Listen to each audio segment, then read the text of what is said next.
Hello everyone, welcome back to my channel. In our previous video, we learned about interpolation.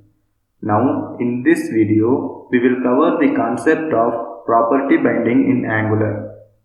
Before we move ahead, we have to understand the exact difference between property and the attribute. Because the syntax for the property binding will give an unnecessary confusion if we don't understand the differences between attribute and the property. So, let us understand the property and the attribute. Here, we should understand that attribute and properties are different, where the attributes are defined by HTML elements, but the properties are defined by document object model. Attributes initializes DOM properties, that's it. Once attributes are initialized, that cannot be changed, but the property value can change. Let us understand the property binding with simple example. I have completed the coding part and it is available in Git repo.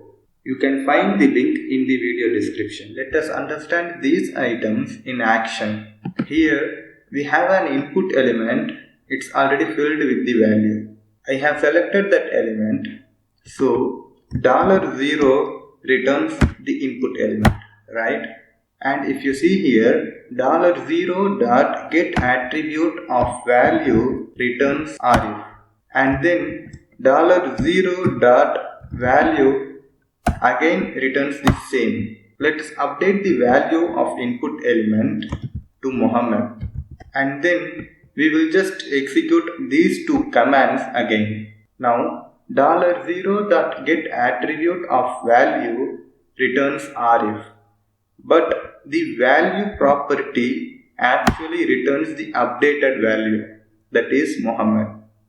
Here we have to understand that getAttribute did not change, but the value property did change, right? Let us head back to Visual Studio Code and understand the property binding. I have created a new component called prop binding. You can find these files in the shared link. Let us consider we have a product page and the product page will have a product images, right? For property binding, we have two syntax. One is enclosed square brackets and another one is bind hyphen with attribute name. For first image, we are binding the product1 property, and for the second image, we are binding the product2 property. These properties are declared in TS file, where those are source path of the image.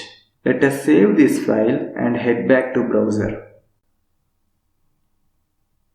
Fine, we can able to see the product image. That's all about the property binding. I hope that I have given the complete information about the property binding. Thank you for watching. See you in another video. Bye.